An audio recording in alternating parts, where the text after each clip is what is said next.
Vénérable maître, Yakim Yaramet, Mbok Ikum Ea Namba. Nous entrons dans le deuxième thème de ce jour, qui parle de la médecine traditionnelle et moderne. Qu'est-ce que la médecine traditionnelle? Qu'est-ce que la médecine moderne? Quel est le rapport entre les deux? Bon, Peuvent-ils être associés ensemble? bon, la médecine traditionnelle n'est que la nature, les formes de la nature, les secrets de la nature pour pouvoir soigner des différentes maladies. Parce que chaque plante, chaque chose, il n'y a pas que les plantes, ça commence à partir du minéral, du plan minéral. L'eau, les cailloux, les pierres, et puis jusqu'à la végétation. Les pierres sont pour solidifier les eaux. Et les plantes, c'est pour le corps, la chair. Maintenant, c'est de cette médecine qu'on a pris des éléments pour les travailler avec, dans la science, avec d'autres composants chimiques pour pouvoir faire les remèdes.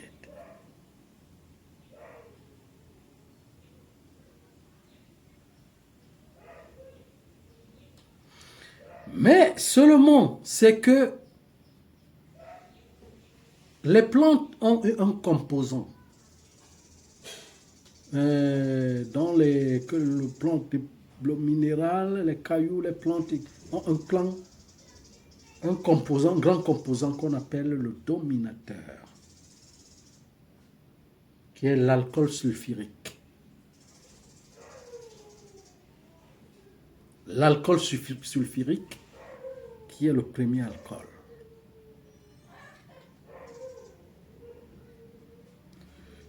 Vous entendez souvent, on dit, le corps a besoin d'un peu d'alcool, toujours. Le corps ne marche parce que c'est l'alcool qui permet au corps d'avoir la force. Mais il y a un alcool naturel qui est dans les plantes, qui donne la force.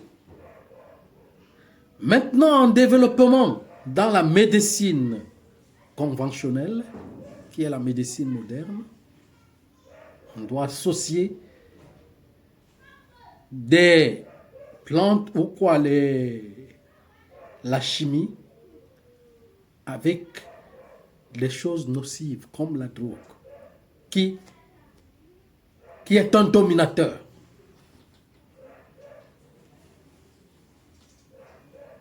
C'est pas, il y a un nom là qu'on appelle, qui va pouvoir bousquer le corps pour lui donner la force.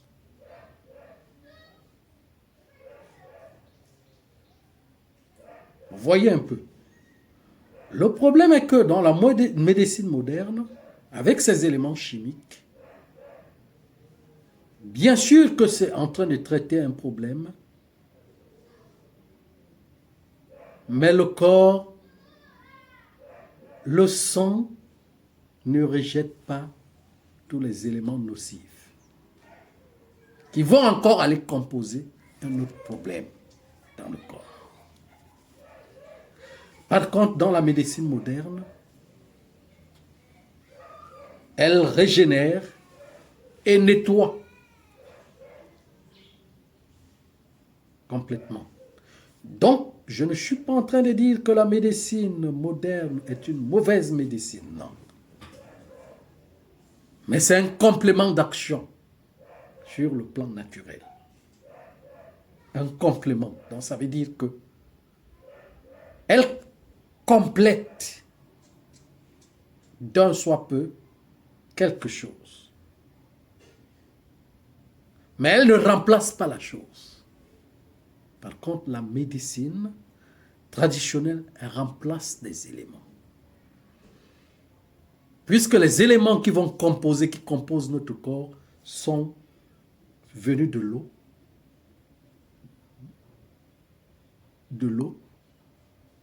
des mines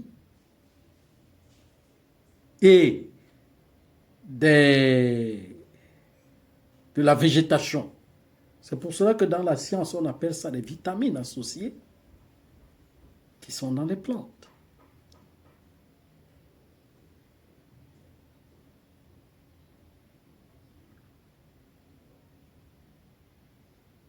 Je ne sais pas si et seulement si vous comprenez.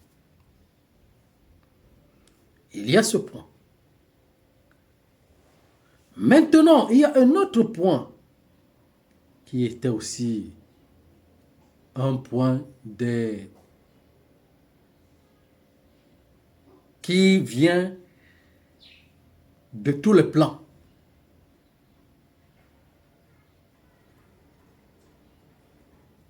La vente des remèdes.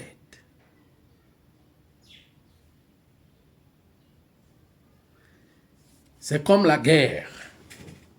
C'est comme, comment je vais dire, pas la guerre, comme la fabrication d'armes. La fabrication d'armes se fait pour un projet. C'est pour faire des guerres. Les armes sont là pour faire des guerres. S'il n'y a pas une guerre, les armes ne seront pas vendues. Il faut donc provoquer la guerre, une guerre ou des guerres, pour que les armes soient vendues. C'est de même dans la médecine. Il y a des gens, même sur le plan de la médecine traditionnelle, ont été légués de cette médecine pour pouvoir aider les peuples, mais se sont associés à des époques avec d'autres personnes pour pouvoir l'anéantir. Ça veut dire qu'il fallait lancer des maladies pour venir les soigner, afin d'avoir soit le nom, soit de l'argent. Peut-être pas l'argent à des époques, mais des échanges. Par exemple, quelqu'un. Si quelqu'un, je ne sais pas, il y a des choses que je ne sais même pas comment je peux les citer. Si quelqu'un a de la connaissance sur des choses, et qu'il, par exemple, il y a une femme quelque part, qu'il a besoin de cette femme, il va travailler pour pouvoir avoir cette femme. Ça veut dire que la personne peut venir et lancer des maladies dans cette maison pour pouvoir soigner les gens et demander en récompense la femme de la maison, la femme qu'il a besoin. J'ai pris seulement l'exemple. D'autres exemples comme ce que si quelqu'un voit quelque chose chez toi qu'il a besoin, il peut le faire. Il va le faire pour l'obtenir, il va faire tourner à des façons pour l'obtenir. Bon. C'était pour apporter une clarification de certaines choses. C'est de même dans la médecine moderne, pour vendre les médicaments que les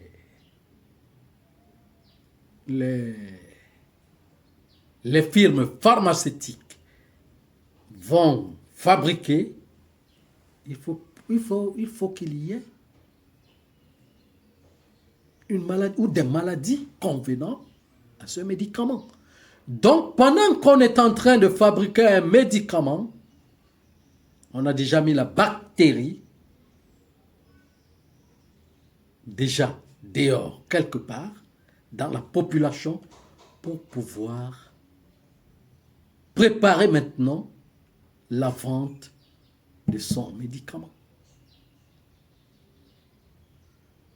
La plupart des maladies, c'est comme ça que ça vient. La plupart des problèmes dans la connaissance, c'est que les gens ont pris le côté de lancer les sorts. C'est ça qu'on appelle la sorcellerie.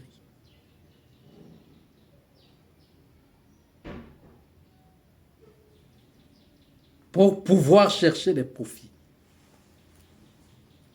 C'est comme ça que le monde tourne.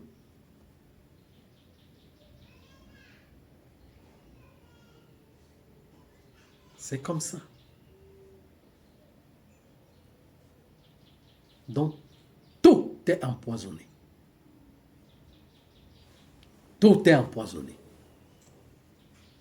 Pourquoi? Parce que les firmes pharmaceutiques doivent fabriquer les remèdes. Les gens doivent être malades. Les gens doivent tomber malades, toujours. Dans tous les cas, ceux qui ont des anticorps faibles. Puisqu'il y a des bactéries, il y a des bactéries qui viennent dans le corps, qui commencent à lutter avec vos anticorps, vos bactéries de protection.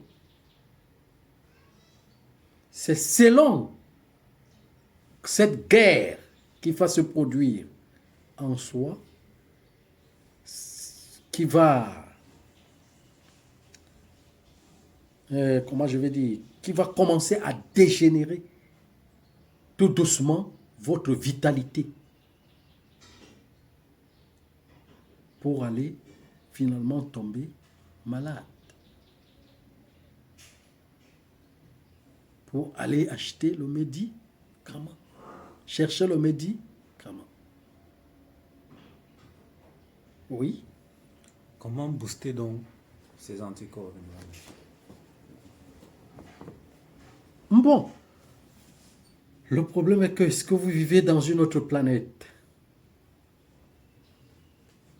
Vous ne vivez pas dans une autre planète. On vit dans la même planète. On mange les mêmes choses. On boit les mêmes choses.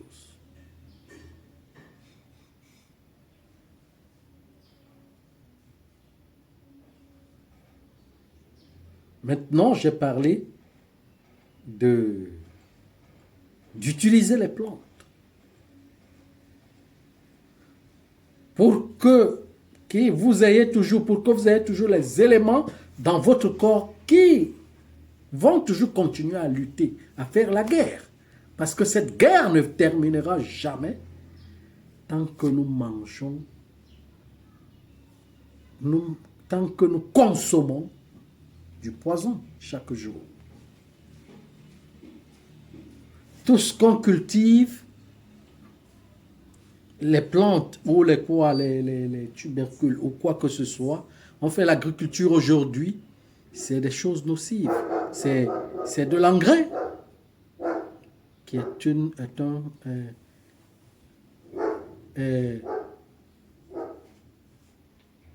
forme de poison.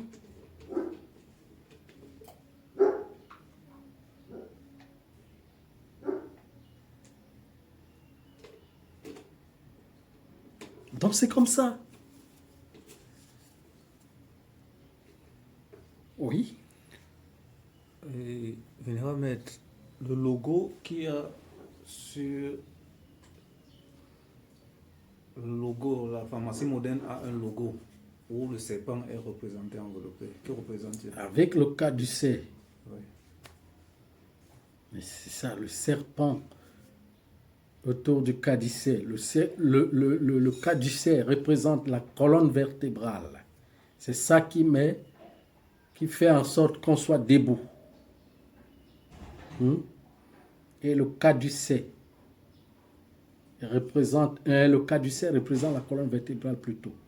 Les ossements, la colonne vertébrale. Le dur, le fer dans le corps. Et le serpent représente la circulation, tous les états des vaisseaux. Tous les états des vaisseaux qui se relient ensemble pour que l'énergie circule. Et l'énergie se retrouve dans le sang.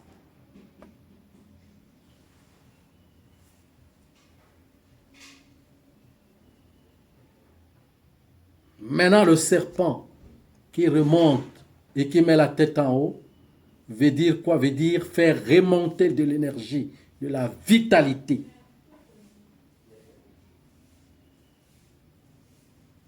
Qui va régénérer les eaux.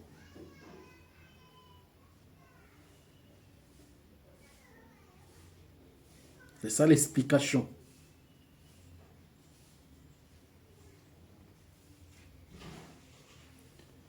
Et maintenant, est-il autorisé à s'échanger du sang, le sang, les poches sanguines qu'on fait souvent? Non. Qu'est-ce que c'est? C'est la chose qui ne doit pas être faite. C'est une chose qui ne doit pas être faite. Pourquoi? Parce que chaque personne a une forme de vie. Et la vie de la personne se retrouve dans le sang, dans son sang. Quand on enlève le sang d'une personne pour donner à une autre, c'est la vie. C'est perturbé, ça perturbe l'ADN. Ça perturbe l'ADN. Les gènes, les souches qui se trouvent dans le corps de la personne.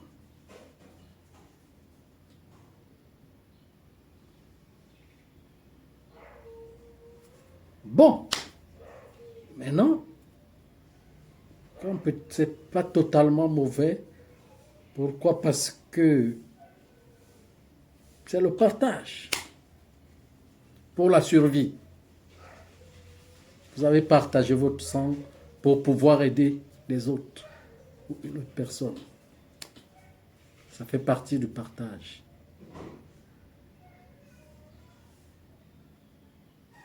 Mais dans la régularité de ces fonctions corporelles qui résident dans les souches de notre corps, normalement, ça ne... C'est un bien qui devient un mal. Normalement, c'est pas judicieux de le faire. Donc c'est comme ça.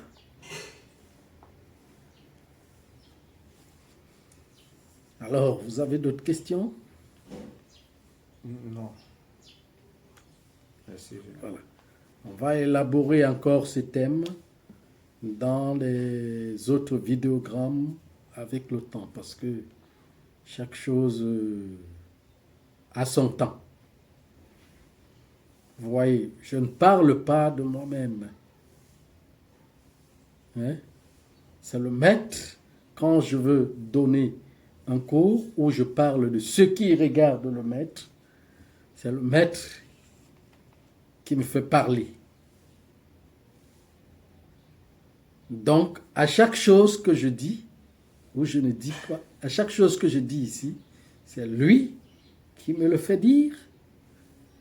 Et maintenant, quand le moment n'est pas encore arrivé pour dire parler de la totalité de la chose, elle ne peut pas être dite totalement. C'est pour cela qu'il y a des moments où j'arrête de parler. Ça veut dire que le maître ne parle plus. J'ai le maître au-dessus de moi. C'est pour cela que quand vous dites vénérable maître, c'est à lui que vous adressez. Ce n'est pas à moi. Moi, je ne suis que le véhicule pour que son message puisse passer.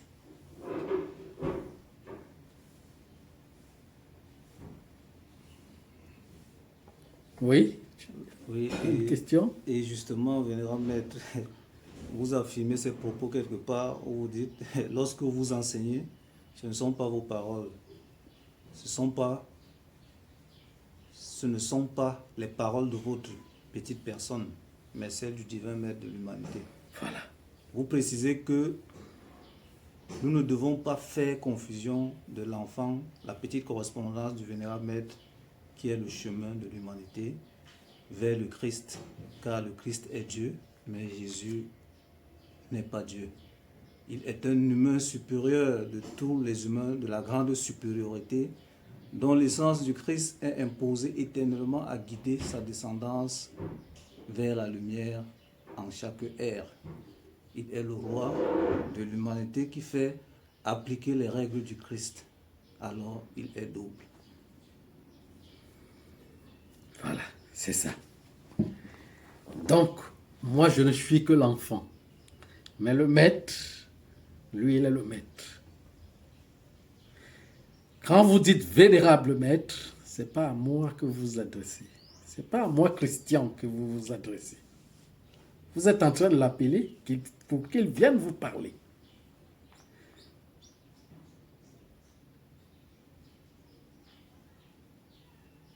Voilà. Parce que les gens ont tendance à croire que c'est Christian qui est en train de dire ces choses-là, même moi, je ne les connaissais pas. Il y a d'autres choses que, en parlant ici, seulement, en vous donnant un cours, en vous parlant, c'est là où ça sort directement que moi, Christian aussi, je prends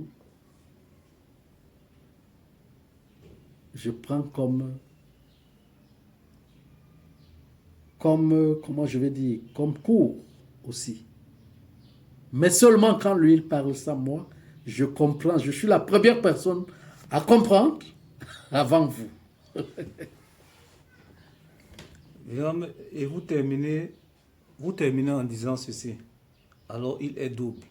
Celui qui descend pour venir reprendre celui qui doit remonter vers le haut, et le processus de la mort s'installe pour la vie éternelle, que les chrétiens appellent l'enlèvement.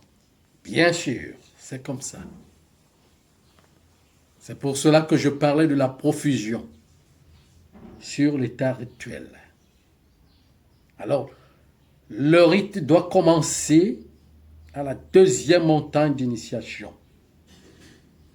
Vous avez vu un signe qui s'est produit quand on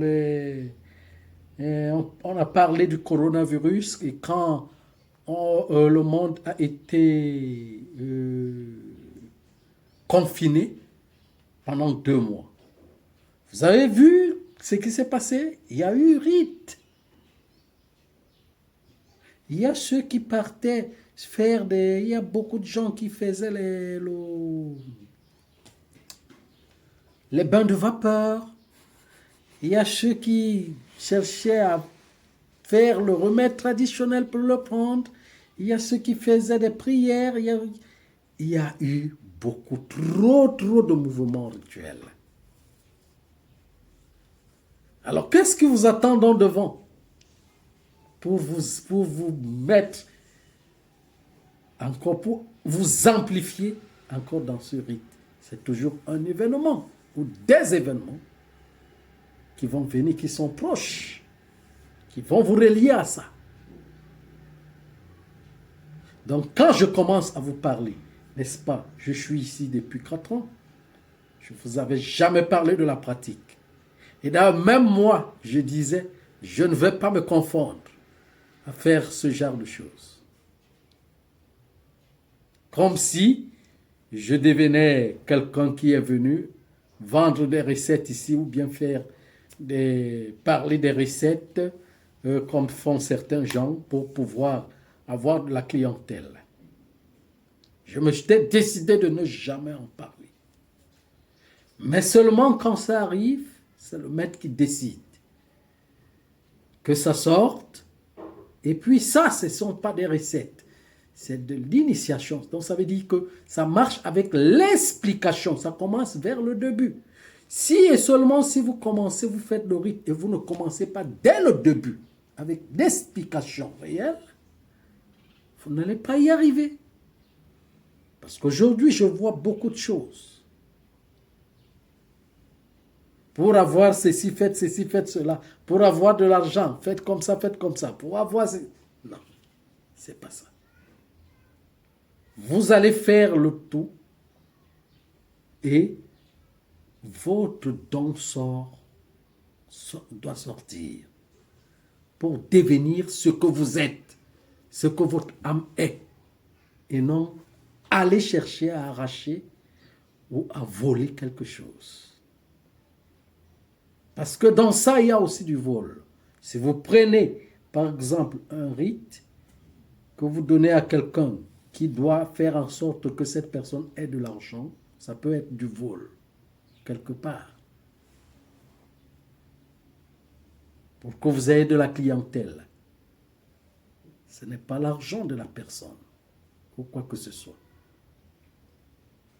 Vous pourrez envoyer des gens voler. C'est comme si vous êtes en train de dire à quelqu'un que un homme est avec une femme. Ils ne s'entendent pas. Peut-être ils veulent se séparer. Ou bien quelqu'un, comme je disais au début, quelqu'un a besoin d'une femme. Il va faire quelque chose à cette femme pour l'avoir. Tu l'as volée. Là, c'est du vol. C'est éphémère. Sachez que la chose que vous amenez à vous adorer, à vous aimer, vous adorer, s'attachera à vous, même quand vous voulez chercher à laisser cette chose restera votre prisonnier. Et vous devenez un prisonnier de la chose. Si vous attachez quelque chose à s'attacher avec vous, vous devenez prisonnier de cette chose. Et alors le conseiller de la libération, moi je suis le conseiller de la libération.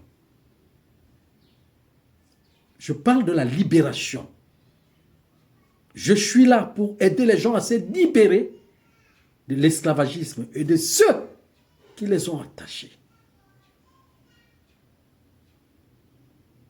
C'est de la même chose pour les gouvernements, pour des gens qui veulent rester au pouvoir. Il faut qu'ils attachent des gens dans les rites pour que ces gens-là soit ne se parlent pas, soit ne se lèvent pas, soit ne leur réclament rien pour pouvoir rester là.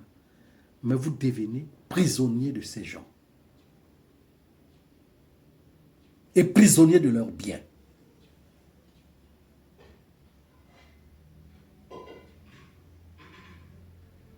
D'où vous ne devez pas continuer à suivre des gens qui vous demandent d'attacher ce que vous aimez ou vous voulez avoir.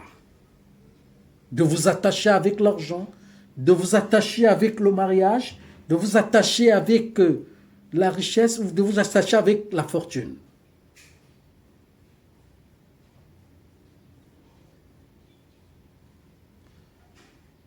Faites sortir votre don.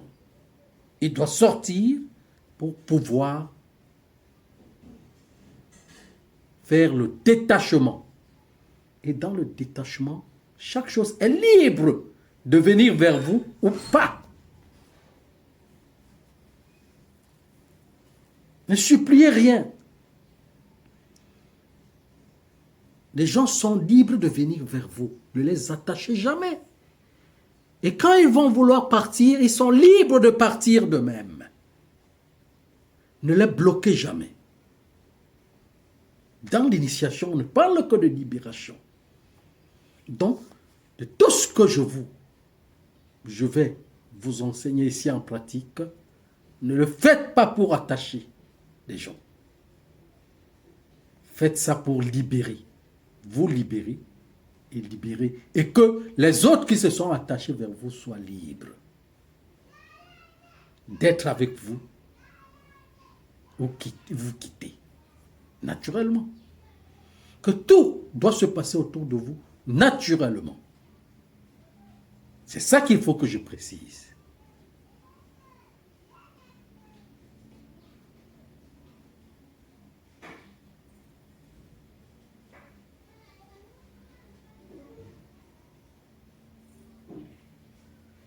C'est comme ça que ça se passe.